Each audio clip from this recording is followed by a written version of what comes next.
Hey Gemini and cross watchers, Koi here with the Clairvoyant Tarot to bring you your reading for September to see what it is you may need to know for this month. This is for Sun, Moon, Rising, and Venus placements. So if this doesn't resonate, please be sure to check out your other placements, as well as if you wanted a personal reading to hone in on something specific you're thinking about. You can also always contact me for a personal reading.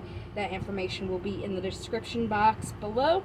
As well as if you're new to reading or my readings, there is some things to keep in mind in the description box as well when watching these types of videos.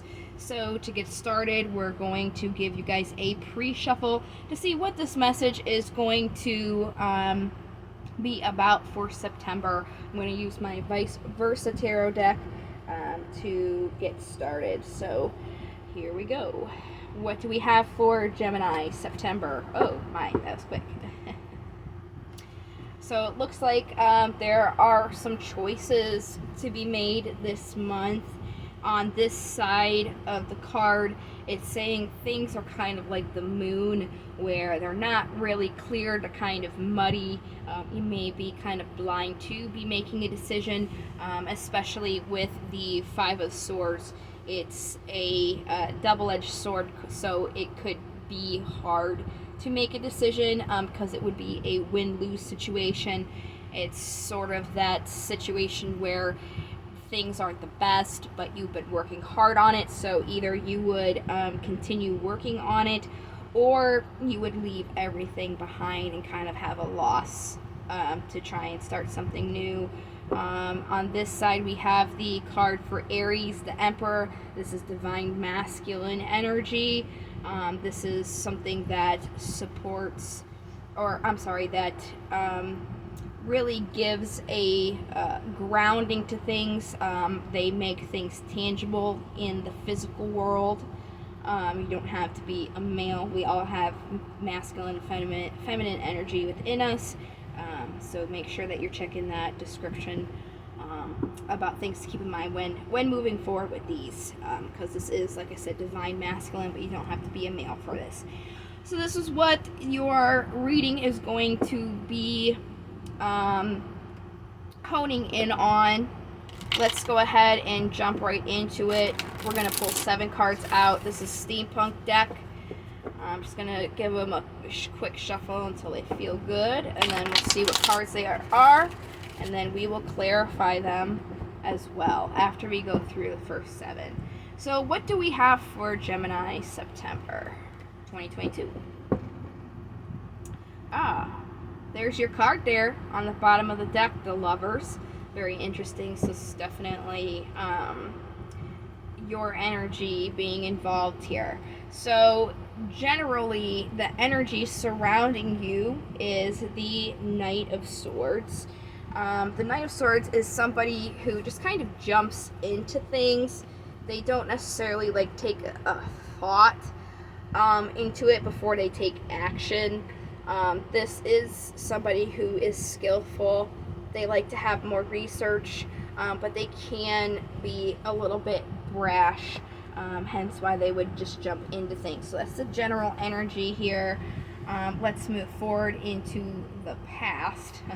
It's kind of moving forward in the past. It's silly. But that's what we're doing here.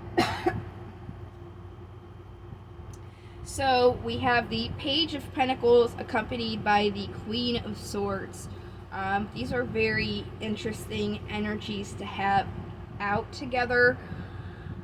The Page of Pentacles is somebody who really likes to do their research before they take an action. The Queen of Swords is somebody who supports and nurtures their thoughts. This person is very intelligent, can be creative, firm, all about truth, but they're kind of like the Ice Queen, so they can be a little bit painful with their truths. Going back to the page, personality-wise, this is somebody who is about positive growth opportunities, can be a hard worker, and again, they're more mature. So it with all these cards here, it looks like the physical world, whatever is going on in your physical world, this is something new. But you have kind of had some influence in your thoughts with it. It's new to the physical world, but you've been thinking about it for a while. So you right now are in this kind of position where there is something that is being left behind. We'll definitely get more about that. The obstacle is, when you're leaving this thing behind, you are feeling the lack of it by leaving it, feeling left out in the cold with it. The immediate energies that could be incoming for you would be to plant your seeds, and then the possible energies from that would be to be able to manifest, which makes sense because these are kind of hand in hand here. So let's go all the way back to the beginning with this Knight of Swords. Let's get some more information. We're going to use plain old Rider-Waite tarot deck here. I chugged some water before I started this reading, so I'm having some of the air in that come back up. So let's see. Knight of Swords. What can we clarify? Oh, all right. So we have the Page of Cups, the Six of Wands, and then the Two of Wands and Four of Wands. On the bottom, the Ten of Wands. So with this being said, there is a lot of burdens that you're going through at this time. There is an offer that you kind of like jumped into, but with these burdens here, you're being told that you have to make a decision if you want this achievement to focus on the things that are celebratory in your life. This is the card for 1111. So it's really about, instead of jumping straight in, you kind of want to make a choice that this is something that you really want to celebrate. Okay, so then we have the Page of Pentacles and the Queen of Swords for your past. Let's get clarifiers on this past. There's the King of Swords. On the bottom, it's about creating order and stability in your thoughts here, because when you're thinking about these things, you're looking at all the bad things, crying over spilled milk in a sense, instead of looking at the bad things. So it's almost like when you're thinking, you have to think about the good things, not the bad things, because that will help you make the choice that you are being asked to make, so that you can get balance. This is the card for Sagittarius Temperance. So far what I'm seeing, again, is it's just kind of being able to sort your thoughts in a sense to what would be the most productive thing to think about, so that you can make those choices to get this balance while you're being asked to leave some things behind. So what's being left behind? Clarify the Eight of Cups.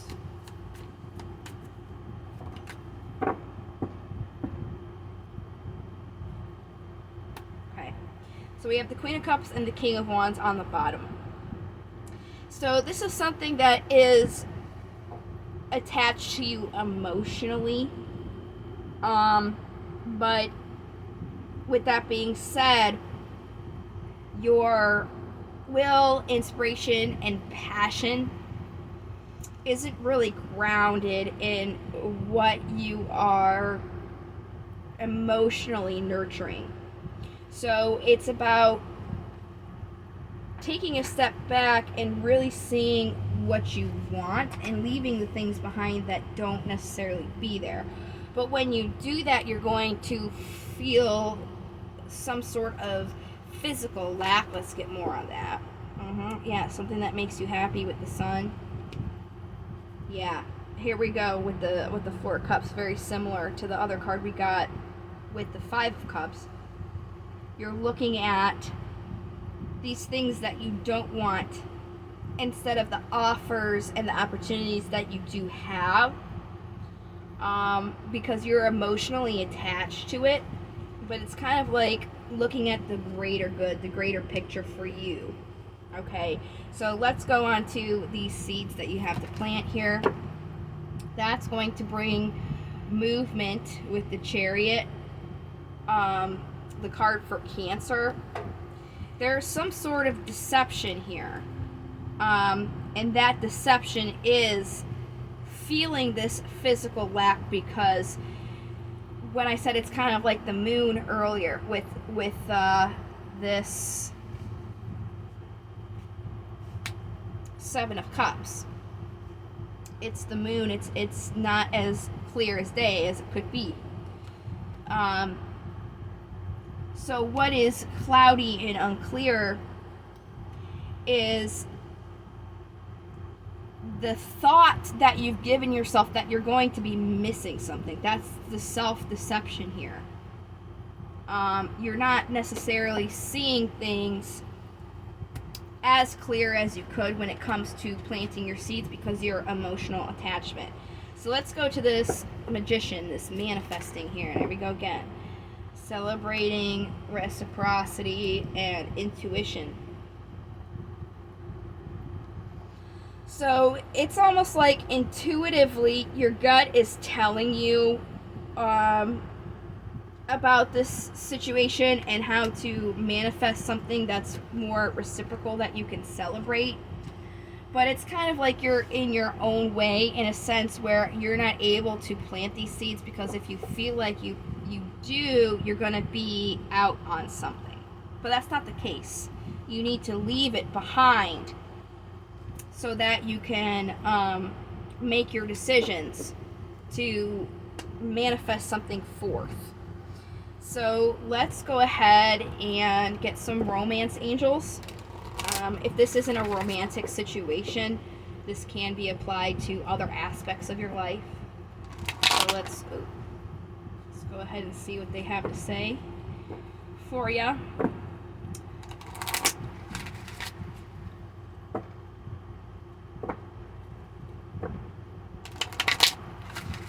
Right.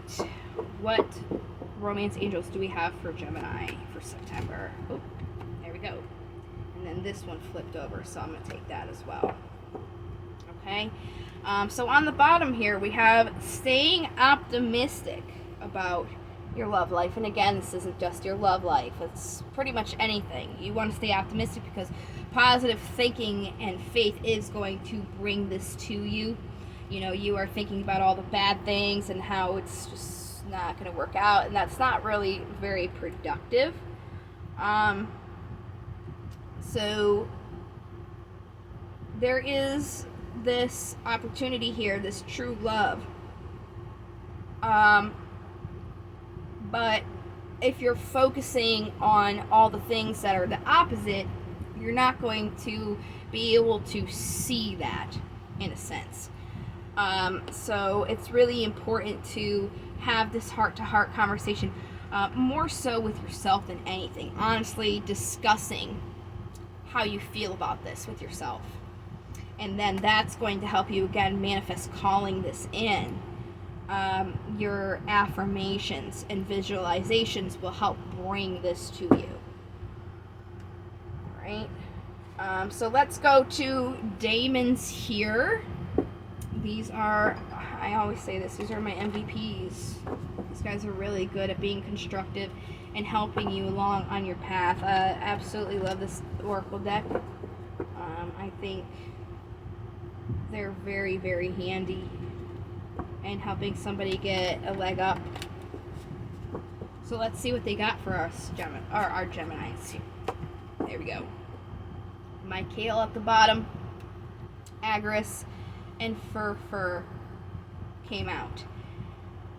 So they're actually alphabetical. So I'll go through these two and then we'll jump to the bottom here.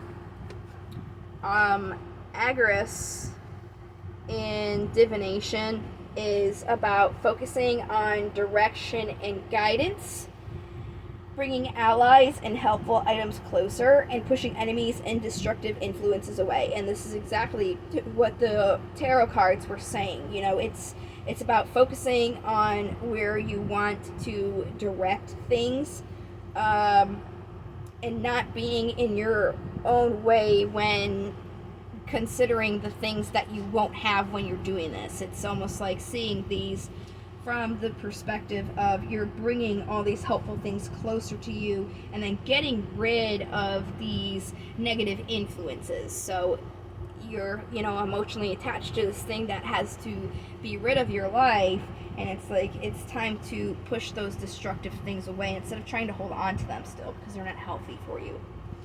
And then next we have Fur, and in divination he's about focusing on enduring love and passion, but beware of your strong emotions becoming destructive. Again, this is going along with the reading.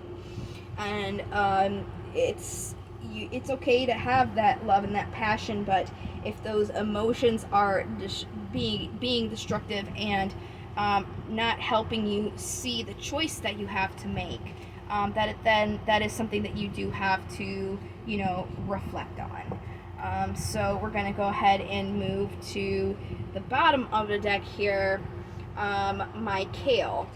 And in divination, this is about focusing on opening yourself to greater power and reputation. So again, it's focusing on what you can do to open yourself up and to become greater, because there is a choice that you have to basically to leave behind this thing that's not the best for you, and it's not helping you in any way. I'm surprised we didn't get this card, but it's basically like the Devil, which is the card for Capricorn, where it's kind of like you're chained to something that's not good for you in a sense. Maybe we didn't get the Devil because it's something that takes and takes and takes and gives nothing in return. Maybe it is giving you something in return, but maybe it's not healthy for you. So that's possibly why it didn't come out, but it is, you know, something to keep in mind, where it's like if it's not helping you in a sense and kind of keeping you in a stagnant energy, then it's not something that should be there, because it's stopping you from moving forward. And, you know, it could be these old thoughts and processes that you have had. It not necessarily has to be a situation or somebody. It could be these the way that you kind of handle situations as well. Maybe looking at them differently, kind of like the Hangman would be. So these are affirmation cards that you can tell yourself, you know, before you go to sleep. But again, it's always better to do in the morning when you're getting your day started, so you can get yourself an open, positive mental attitude. These are the affirmations here. What do we have for Gemini to tell themselves? Oh, look at that. See, that goes along with the reading. Today I trust myself. Today I know that I will make the right decisions to maintain a happy and healthy life. And look at that. That goes exactly with what I was just saying in the whole entire reading. I can't even make this up. It's about making the decisions that you need to make yourself happy. The decisions, the choices, to leave things that are not serving you. Even if you are, you know, attached to them, it's about like taking a step back and looking at what is, you know, the most healthy thing. So I am going to be doing a love reading and a career reading for all the signs. If you're not subscribed already and want to see what those have to bring for September, go ahead and subscribe if you're so inclined. You watching the video has given your horoscope a like, or a watch, but if you were so inclined, you can give the video a like, just to give you the opportunity for a extra bonus reading. as well on top of that. And for all my subscribers, I am going to plan on going live as well. So with that being said, you can hit the notifications and be notified when I go live to get a chance to get a micro reading as well for free. I really hope that this reading was able to give you some direction and guidance for the month of September. Thank you so much for watching, and I hope to see you guys in the next video. And that would be all that I have for you. So until then, again, thank you so much, and I hope this did help. So until next time, love, light, and to the stars. Bye-bye.